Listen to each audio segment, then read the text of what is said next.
Bueno, arranquemos con la clase porque el tiempo es corto.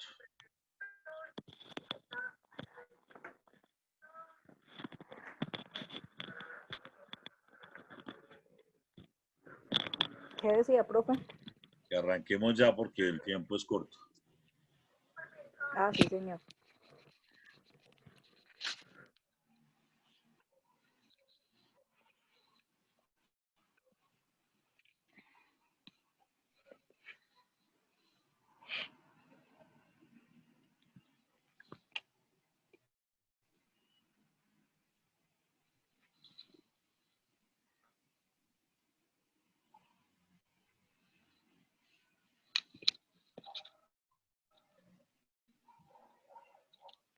Bueno, este otro documento fue el que les hice llegar el día de ayer para que, yo creo que sí les llegó, ¿cierto? De procedimiento frente a grupos de seguridad, vehículos blindados y vehículos polarizados, ¿cierto? Sí, El señor. documento es de 22 páginas, siempre es larguito. Nos toca arrancar. Hasta donde nos dé, ahí le damos. Dice procedimiento de grupos de seguridad frente a hurto de vehículos, vehículos blindados y vehículos polarizados. Entonces, ¿me colabora, Andrea, con la lectura? Sí, señor. Gracias. Procedimientos grupos de seguridad. Se identifican las variables que deben abordarse en el estudio del hurto o robo de automotores y el diseño de estrategias contra este delito. Para tal propósito, se realizó una búsqueda sistemática en diferentes científicas de datos. Se aplicó una entrevista semiestructurada a personas condenadas en Colombia por el delito de hurto de automotores y se contrastó con la evidencia empírica obtenida en diferentes análisis y trabajos del campo realizados por el Digin. Se utilizó como marco teórico para el análisis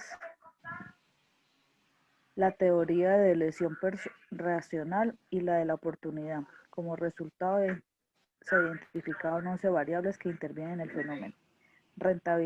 Rentabilidad, tecnología, facilidad de legalización, nivel organizativo de los delincuentes, seguridad, vigilancia informal, nodos de actividad, conducta espacial, nacionalidad, transnacionalidad, instrumentalización. Rentabilidad. Es la principal fuente de beneficios que toma en cuenta el delincuente en su ponderación de costos-beneficios que lo llevan a cometer un delito. Uno de los aspectos más importantes de esta variable es la existencia de ventas de autos usados y de repuesto. Ante una política de precios de los fabricantes que resulta demasiado costoso para compradores, de modo que en la búsqueda de economía acuden a expendedores no autorizados, los cuales tienden a facilitar al delincuente la creación de mercados de ilegalidad relacionados con autopartes hurtados o comercio de vehículos de manera ilícita. Respecto a esta política de precios de los fabricantes de automóviles facilitan una estructura de mercado, ya que imponen a sus concesionarios una política de precios tan alta que pueden derivar en un comportamiento ilegal de vendedores y compradores. Un entorno o mercado criminal es aquel en el cual se crean recompensas a la deshonestidad y al crimen. Se identifica la existencia de dos mercados para los vehículos hurtados: el mercado de autopartes y el de la reventa, el cual se hace posible por la crisis institucional y por el adquisitivo minimizado del comprador. Frente a esta situación, la política de precios de los carros, sus partes o repuestos tienen una influencia directa sobre la consideración de los delincuentes al momento de cometer el delito. El comprador de autopartes o vehículos usados tiene que buscar las más altas calidades. Por lo tanto, ante la incapacidad de asumir los gastos, poder adquisitivo recurre al mercado ilegal. Por otra parte, la rentabilidad de este delito no se agota en las ventas de los vehículos y partes, sino además, en ciertas ocasiones, los autos hurtados usados para otros delitos generadores de mayor ingresos para los delincuentes, como el secuestro, tráfico de drogas, tráfico de personas, entre otros. Adicionalmente, Como parte de la rentabilidad del hurto de automotores, es necesario también tener en cuenta los costos económicos, que puedan afectar la motivación de los delincuentes o incidir en la manera de participación de la comisión del delito. El, cap el capital de trabajo de una organización dedicada al hurto de vehículos tendría que financiar el alquiler de un taller, la compra de algunos activos, como herramientas y el pago de los honorarios de los autores materiales del delito, el pago de los sobornos y otros delitos asociados al control de la red criminal. Como se puede intuir, parece indispensable cierto nivel de organización y cierta capacidad financiera para iniciar y sostener esta clase de bandas. En suma, además de la existencia de un claro mercado para los autores robados y sus partes, es necesario que la rentabilidad de esta actividad sea muy superior a los costos asociados a este para incentivar el hurto y aún así poder mantener los precios de los vehículos y partes hurtadas por debajo de su nivel comercial legal. Al respecto, el OCDG ha encontrado que la marcación a presión de las partes disminuye la rentabilidad del delito y cuando un auto está marcado, su precio en el mercado ilegal puede ser reducido hasta un 50%. Las partes marcadas no pueden venderse con facilidad, al resultar muy costosa y complicada su eliminación. No, pare ahí un Lo momentico, anterior Andrea. resulta coherente. Andrea, pare un momentico y explicamos dos cositas. La primera, todo lo que ha leído Andrea en este documento, primero tiene que ver de la rentabilidad. Entonces, ¿qué pasa? ¿Por qué se presenta tanto hurto de vehículos? Entonces, vamos a hacer la siguiente comparación. A una familiar en Bogotá le robaron un espejo de una camioneta Tucson. Cuando fuimos a cotizar el espejo en la Hyundai, una Hyundai Tucson, el espejo en el concesionario valía 1.200.000 pesos. Porque era eléctrico, porque giraba, porque cerraba solo, bueno, era un espejo inteligente. Y cuando fuimos a averiguarlo en el mercado negro, que cuánto pedían por un espejo de esos, pedían 250.000 pesos. El mismo espejo, nuevo, para instalar. Obviamente no era el bandido el que salía a decir, vea, yo le vendo el espejo y yo no me lo robé. No, era mediante empresas ahí en la cesta en Bogotá, donde usted llegaba y almacenes con todos los reglamentos y todos los requisitos para funcionar. Y le decían, vea, le tengo este espejo, es ligeramente usado, pero nos quedó de un remate de unos vehículos que fueron estrellados por aseguradora. Entonces se lo vendemos y le vale 250.000 pesos. Entonces yo les pregunto a ustedes, ¿usted qué compra? ¿El espejo que vale millón y pico en la compraventa o compra el de 250 que le ofrecen en el almacén? Entonces, eso, bueno, por eso es que entonces se incentiva mucho el hurto de los vehículos. Ahora, ustedes saben que el hurto de vehículos es un delito de alto costo, es un delito de alto costo. ¿Por qué? Porque los vehículos son de mucho valor. Ustedes se dieron cuenta cuando los que vieron el sábado la moto mía, que yo la tengo marcada con las placas de la moto, le tengo marcadas las farolas, los guardabarros, el tanque, el motor. Entonces, cuando usted marca con la placa la moto por todo lado, esa pierde su valor comercial. Y un delincuente cuando se la va a robar, como eso es para venderlo, la mira que está marcada por todos lados y dice, esta moto no me sirve. ¿Por qué no le sirve? Pues porque está marcada. Porque está marcada y entonces para ellos no es rentable. Entonces, por eso dicen aquí, ahora, cada 8 días se realiza en Bogotá un comité de vigilancia. Ahí se miran los sectores en que fueron hurtados una mayor cantidad de vehículos. Y comienzan a realizarse los planes, a programarse los planes del control hurto de vehículos. Entonces, ese delito va migrando. Hoy estamos en Kennedy, mañana en el centro, entonces aquí en Armenia, que roban por los lados del hospital. Como llegó policía ya esta semana, porque la semana pasada robaron 2 o 3 carros ahí, entonces nos vamos para el lado de Granada. Un ejemplo, ¿no? Que se robaron un vehículo en el Granada, entonces pusieron policía ahí o están pendientes del hurto de los vehículos. Entonces se van para otro lado y eso va migrando, va migrando. Y los delincuentes van marcando como las rutas que pueden tener para poder escaparse de la policía.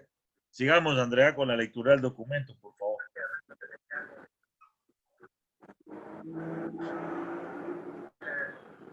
Sí, señor. Lo anterior resulta coherente con lo hallado en la revisión bibliográfica de estudios previos realizados por Oster Digin. Sin embargo, la realización de las entrevistas permitió establecer algunas particularidades de la rentabilidad del delito, las cuales se señalan a continuación. El precio de un vehículo hurtado oscila entre los 5 y 12 millones de pesos si se trata de un modelo antiguo, y en un modelo reciente o de alta gama se encuentra alrededor de los 20 millones de pesos. Cuando se busca vender el carro completo, es posible aumentar su valor al dotar al vehículo de una nueva identidad o legalizar sus placas o documentos falsos. En comparación con la venta del vehículo completo, la venta por partes puede duplicar o triplicar los ingresos, dependiendo de las características del carro y de las piezas. Se pueden encontrar piezas por las que se pagan hasta 5 millones de pesos. Para vender un carro por partes es necesario contar con una persona y un lugar para desarticular o picar el automóvil, lo cual aumenta los costos. La rentabilidad es la primera motivación de las personas que se involucran en el hurto de automotores. B. Tecnología. Al contrastar los aportes de diversos autores, se concluye que este factor actúa en doble sentido. Por un lado, la tecnología puede convertirse en un factor de seguridad al implementarse medidas antirrobo con los automóviles, o en el uso de tecnologías para ofrecer medidas de seguridad externas al vehículo. Pero por otra parte, los desarrollos tecnológicos son aprovechados por los delincuentes para obtener mayor rentabilidad de estas actividades. Y es por ello que se indica que para realizar el cambio de un número de identificación del vehículo, VIN por sus siglas en inglés, Vehicle Identification Number, y poder vender los carros sin que se detecte su origen ilegal, se necesitan sofisticadas herramientas computacionales, aparatos especializados, además del acceso a bases de datos que permiten su falsificación. Sobre la tecnología, algunos autores anotan que la posibilidad que tiene un vehículo de ser hurtado aumenta a medida que son más viejos, en parte porque los repuestos de estos carros son más vendidos y solicitados en el mercado de autopartes, pero también por la influencia de la tecnología, que hace que los hurtos de vehículos de modelos más recientes sean más difíciles. Lo anterior sugiere la existencia de un periodo de aprendizaje, en lo cual los delincuentes estudian los nuevos sistemas de seguridad e idean la forma más fácil y menos riesgosa de quebrantarlos. Así, a la vez que los fabricantes avanzan en sistemas sofisticados de seguridad, también los delincuentes están desarrollando maneras de violarlos, lo que ofrece un corto tiempo de efectividad total de los nuevos sistemas. Pare ahí, Andrea, pare ahí, por favor. Verónica, ¿me colabora con la lectura? Sí, señor. Gracias. Ahí está en pantalla lo que tiene que ir leyendo. Pero profe, que no veo. Donde dicen las entrevistas. Sí, señora. En las entrevistas se pudo comprobar la doble acción de la tecnología. En todos los casos, los condenados hicieron referencia a los artefactos y sistemas tecnológicos que podían obstaculizar el hurto, como alarmas, encendidos electrónicos, los... Ay, profe, yo no sé qué dice ahí, Jack 22. LogJack 22, Chevistar y GPS. Esos son los Por sistemas, perdón, esos son los sistemas que venden para que usted le instale a su carro y para que de manera satelital, por GPS, sean ubicados cuando han sido hurtados.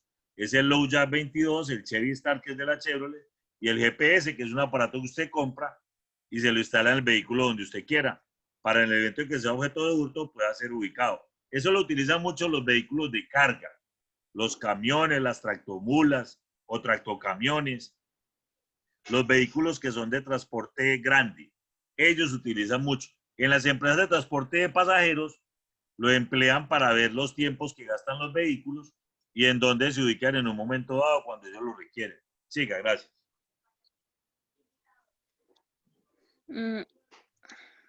Por otra parte, algunos entrevistados se dedicaban de manera exclusiva a la creación de software y otras tecnologías que permiten violar sistemas de seguridad electrónicos, la creación de un software y escanear que ubica el chip del GPS en los carros y los desactiva enviando un virus al sistema por Bluetooth. Otro de los hallazgos en este factor es la complicidad y corrupción en los concesionarios, ya que a pesar del esfuerzo realizado por las casas matrices para crear nuevos y sofisticados sistemas de seguridad, las organizaciones delincuenciales infiltran o sobornan a trabajadores de estas compañías para obtener los planos de los automóviles, ubicación de los dispositivos de seguridad, tecnología empleada, entre otra información que les permite idear estrategias o nuevas tecnologías que faciliten la perpetración del hurto. A pesar de la innovación, los avances tecnológicos y las características mencionadas anteriormente, se pudo concluir que cuando se trata de delincuentes con poco nivel de organización y sofisticación, la tendencia es al hurto clásico, el cual no requiere de tecnología y por regla general recae en los vehículos de modelos más antiguos. Pare ahí. Por favor, Laura Victoria, me continúa ahí con facilidad de la legalización. Sí, señor. C. Facilidad de legalización. El tercer factor de la incidencia en el hurto de automotores es la posibilidad de legalizar los vehículos robados o sus partes. Además, la técnica del cambio del BIN detallada a la sección previa. Se puede observar que en Colombia hay otras modalidades para la legalización de los vehículos robados y sus partes. Como se enseña con antelación, hay una fuerte ley legal aprovechada por los comercializadores de piezas hurtadas para encubrir su actividad. En el caso específico de Colombia, se señala que una fuente de autos usados que son desplazados Despiezado, o sea, que después, los desbaratan. y reciben el nombre de salvamentos. Son autos que se venden por lotes en las compañías aseguradoras mediante subasta o remate, luego de haber sido objeto de daños o hurtos, que permitieron a sus dueños originales cobrar la póliza adquirida con antelación con una de las aseguradoras. El remate es legal. Los lotes de salvamiento son revendidos una o dos veces más, hasta que alguien en la cadena de transacciones despieza los vehículos y las partes son distribuidas distribuidas entre diferentes negocios del comercio de autopartes. En cada transacción se emplean facturas y una copia de acta de remate original, con la relación de los autos que salieron de la aseguradora. Teniendo en cuenta los resultados de su investigación, señala que la copia del acta de remate y las facturas de compra son empleadas por los comerciantes para justificar ante las autoridades partes hurtadas con las mismas características de los salvamientos y sin identificación que las asocie con un vehículo en particular, por lo cual concluye que los salvamientos son un factor de oferta en el mercado de autos, ya que hay una correlación lineal directa y estadísticamente Significativa, es que está despegado. causativa entre los automóviles tipo salvamiento y los vehículos hurtados en el mismo periodo Pare ahí de un tiempo. momentico, pare ahí. Gracias. Bueno, entonces, ¿esto qué quiere decir? Que resulta que en Colombia hay una forma de rematar los vehículos. Por ejemplo, la policía tuvo un lote de motos y de carros durante 10 años. Ya cumplieron su vida útil, los rematan. Ese remate se hace, obviamente, previa difusión de esa forma de vender esos vehículos que ya están con un tiempo cumplido de servicio. Y hay varios postores, las compran y ahí es donde entran a comercializar ellos esas partes de moto. ¿Qué pasa? Que esas motos muchas veces se emplean motos que han sido hurtadas como de la misma categoría, aprovechan esos salvamentos, aprovechan para vender las motos que fueron hurtadas. Aunque llevan números de serie y todo, pero a ellos les facilita porque usted cómo hace para saber, por ejemplo, que un motor pertenece a X o Y moto y si ha sido robado o no cuando a usted se la vendieron para que los desbarate. Entonces, seguimos, Juan Camilo, nivel organizativo de los delincuentes, por favor.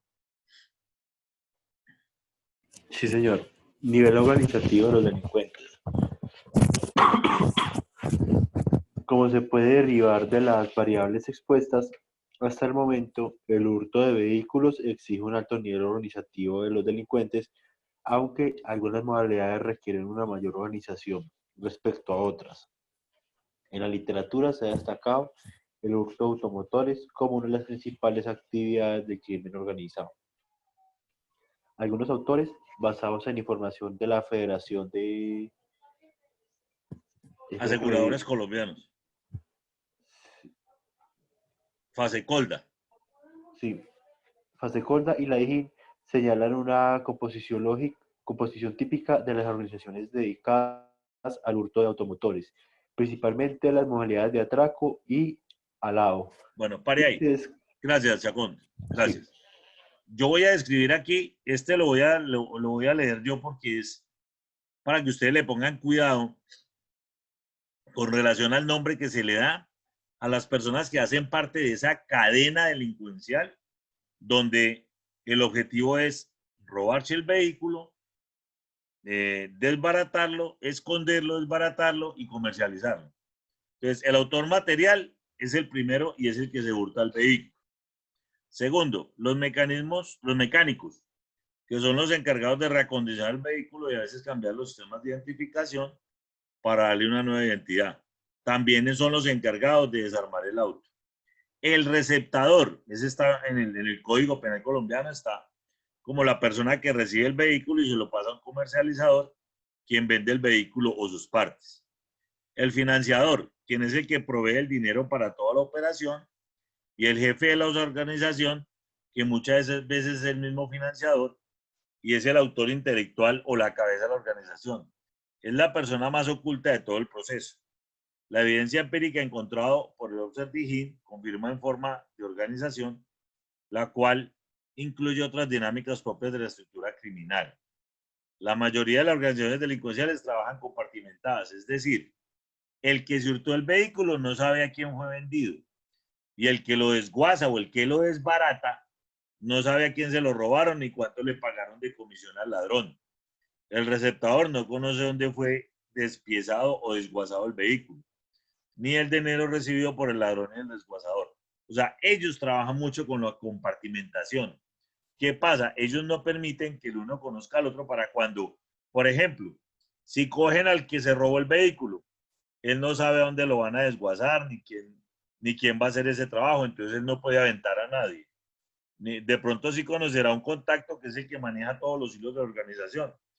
Esa gente es tan organizada que ellos tienen hasta abogados que se especializan en defenderlos y sacarlos libres y en pasar su palabra cuando muchas veces los jueces o los fiscales son de esas personas que son de fácil arreglo, y ustedes ya me entienden a qué me refiero yo, y se prestan para trabajar con estas organizaciones de bandidos. Dice, la operación de la organización no es aleatoria.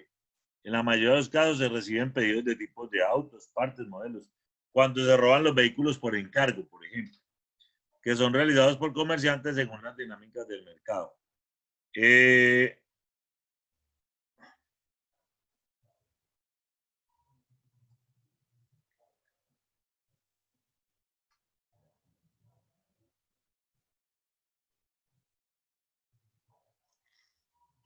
Luisa, ¿me colabora con la lectura, por favor? La operación. Sí, señor. La operación de las organizaciones no se dan aleatoria. En la mayoría de los casos se reciben pedidos de tipo de autos, partes, modelos, etcétera, que son realizados por los comerciantes según la dinámica del mercadeo y demanda de los autopartes. Además, el robo informal o de vehículos es cada vez menos, puesto que cada vez se ha convertido en una empresa criminal con un alto grado de sofisticación que involucra fraudes de títulos, clonaciones en la identificación del vehículo, desmontaje de las piezas de los carros y comercialización de las mismas. De otro lado, a través de las entrevistas, a condenados por el hurto de automotores, se confirma que el delito mayoritariamente organizado realizado por grupos con la gran cantidad de personas, algunos casos superan las 15.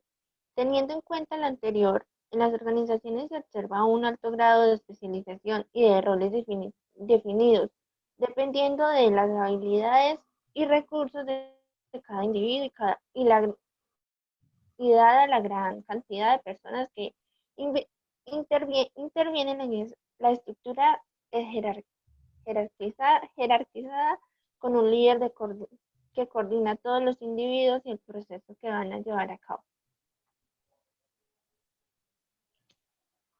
¿Tú el amigo? Siga.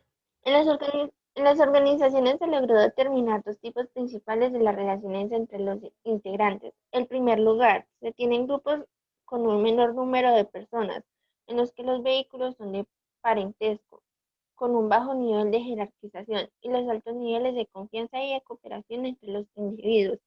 En segundo lugar, se encuentran las organizaciones más grandes y compuestas por personas sin ningún vínculo previo y las cuales la jerarquización es mayor.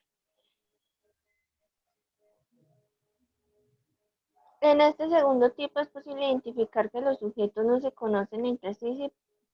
Por lo general hay un mediador entre los distintos procesos. El líder se encarga de la coordinación y el pago de todos los sujetos y hay un alto nivel de desconfianza y competencia entre los Bueno, integrantes. pare ahí, por favor. En seguridad me colabora el otro Camilo, por favor. No Camilo Chacón, sino el otro Camilo. En seguridad, Vea, por profe, favor. seguridad. Este aspecto afecta a la disposición de guardianes eficaces, incluyendo sistemas electrónicos o elementos de la infraestructura, que determinan la oportunidad de cometer el delito. Puede hacer referencia tanto a agentes externos, policías, cámaras de seguridad, barreras físicas, en parqueadero, como a factores propios del objetivo, es decir, del automóvil, razón por la cual se identifican dos componentes en la seguridad, que denominaremos exógena y endógena, en los cuales, dependiendo del tipo de seguridad, aumenta el nivel de especialización del delincuente para la comisión del hurto o facilita el delito. La seguridad exógena, externa, incluye elementos que forman parte del entorno, cámaras de vigilancia, presencia de funcionarios de policía, control de acceso y salida de parqueaderos, entre otros.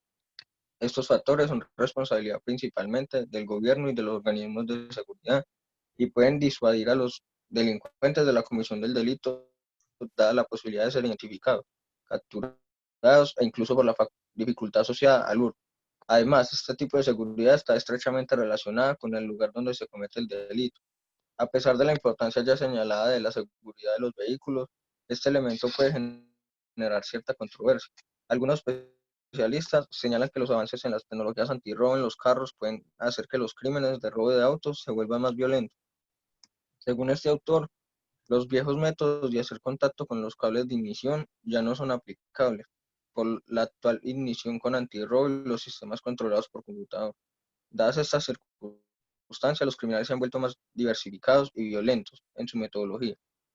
Respecto a la seguridad tanto endógena como exógena, resulta importante señalar que no se trata de un elemento por el cual se evita el hurto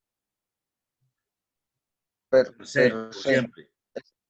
Estas medidas tienen un impacto en la estructura de oportunidad y el cálculo costo-beneficio, lo que retrasa u obstaculiza la comisión del delito y en caso de no lograr la disuasión del delito, los sistemas de seguridad proveen el tiempo necesario para dar aviso a las autoridades, facilitar el trabajo de investigación o dar suficiente tiempo para la realización de una captura.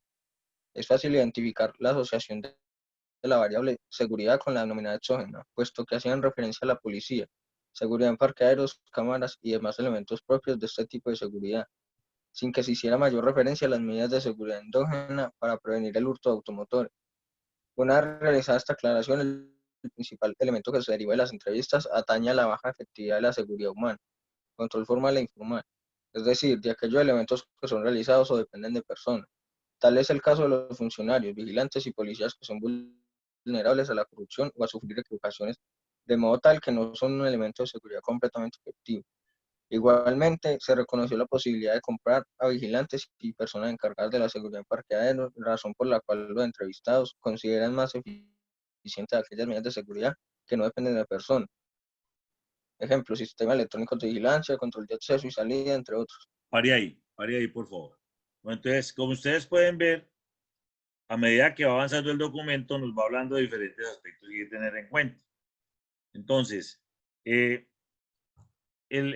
delito del hurto de vehículos es muy complejo. Entonces, hay personas que se prestan para ser corruptibles, si podemos llamarlo así. Entonces, vigilantes, policías, funcionarios de almacenes. Entonces, todo eso lleva a que todos los días sea más complejo investigar el hurto de los automotores. Angeli, por favor, me continúa ahí con vigilancia informal. Gracias. Vigilancia informal. Es ejercida por personas que tienen una presencia en la comunidad. Puede ser residentes de la zona, vigilantes informales, barriales, residenciales, comerciales, dueños de tiendas locales, compradores o peatones, entre otros. Los observadores son una parte importante del escenario de un crimen, ya que pueden ser considerados dentro de la categoría de guardianes capaces, lo cual demuestra que es la vigilancia informal ejercida por los peatones, un factor importante en la reducción de los robos de autos y crímenes relacionados. La vigilancia informal se halla estrechamente asociada con el control social informal, el cual se define como el realizado por cualquier persona que actúa en un momento dado contra la delincuencia, sin que el control de delitos sea su actividad profesional. Puede afirmarse que el control informal es mucho más activo y eficaz contra la delincuencia que el formal, ya que sin la existencia de personas motivadas e interesadas en que se cumplan las leyes, la policía y los tribunales poco podrían hacer. Sí. Nodos de actividad. Sean lugares con múltiples funciones educativas, culturales, económicas, comerciales, sociales, etc., que generen uso intensivo tanto de actividades legales como ilegales, hecho que desencadena un alto nivel de atracción para los delincuentes que pasan su día en esa localización, buscando objetivos vulnerables para el delito y enfocando su actividad criminal allí. Estos nodos del delito y enfocado en su actividad criminal allá. Estos nodos actividad sitúan a los individuos dedicados a labores legales en un enorme riesgo de victimización con respecto a quienes no frecuentan la zona. Esta situación es corroborada en diversos estudios que señalan lugares específicos de las ciudades con mayor número de delitos. Pare un momento, por favor, ya se va a cortar, quedan 3 minutos. Apenas se corte, volvemos a ingresar inmediatamente para ver si terminamos rápido el tema de esta clase. Gracias, siga. Dada la influencia de gente y las diversas actividades que en dichas zonas se desarrollan, la importancia de los nodos de actividades se describen como quienes observan que hay zonas que los delincuentes pasan horas, razones distintas o además de robar autos, tales en el caso de parques o vías con árboles que protegen el calor o la lluvia, lugares donde hay carros de comida e incluso los cuales se encuentran baños públicos. Otros añaden a estos nodos cajeros automáticos, teléfonos públicos, estaciones de gasolina, paradas de bus, casinos, universidades, bares, parqueaderos con más de 100 espacios, centros comerciales, avenidas con entretenimiento nocturno, etc. Como ejemplo de lo anterior, se observa el comportamiento especial de robo de autos en Bogotá y se concluye que, por otro lado, los parqueaderos como los escenarios naturales en los que se concentran los automotores pueden aumentar la propensión del hurto de estos. Se identifica una relación entre el entorno del parqueadero y el robo, es decir, las características situacionales son aprovechadas por los delincuentes, quienes se adaptan a las oportunidades y riesgos que proporciona cada escenario. El análisis El análisis de esta variable deriva de la necesidad de focalizar la atención de las medidas de seguridad y campañas preventivas en los nodos de actividad. Igualmente, de establecer relaciones cooperativas con los actores propios de cada nodo. Gracias. Pare ahí, por favor, Ángel. Pare. Entonces, a ver, los nodos de actividad, ¿a qué se refiere? Son unos factores externos. Apenas se corte, volvemos a ingresar, por favor. Son unos factores externos que tienen en cuenta por parte de los observadores de la DIGIN, y es como aquellas zonas donde los delincuentes prefieren cometer sus delitos. Esta semana, si ustedes escuchan noticias, se dieron cuenta que en un parqueadero en Bogotá llegaron varios delincuentes y se robaron 5 vehículos. Redujeron al vigilante, lo amarraron, le taparon la cabeza, le pusieron su cable en la boca y se les llevaron 5 vehículos. 3 de los vehículos fueron recuperados, los otros 2 no. Entonces, ellos están también en constante como búsqueda de en qué sector es el donde pueden robar más fácil los vehículos. Por ejemplo, alrededor de los centros comerciales. Si usted se va aquí en Armenia, por ejemplo, hay a Unicentro, y que queda en la 14 con octavo, con novena, usted se va a dar cuenta que muchas personas dejan los vehículos afuera o dejan los vehículos en esa falda que va a dar al barrio Galán. Ahí los parquean y los dejan tirados, pudiendo ingresarlos y pagar una módica suma, un costo bajito de vigilancia, pero muchos prefieren dejar los carros tirados ahí para que venga el delincuente y pues se lleve el vehículo. Entonces, por eso es que hacen tanto hincapié en decir de que estos nodos de actividad es donde se centran o se focalizan los delincuentes, porque tienen mayores comodidades, hay sitios para comer, tienen baños públicos, y cuando se pone en desarrollo la acción, o sea que la persona dio papaya con su vehículo, ellos lo que hacen es llegan al sitio, roban el carro, ponen en marcha todo un engranaje que ya tienen previamente establecido y se roban los vehículos, porque la gente pues igual colabora con eso.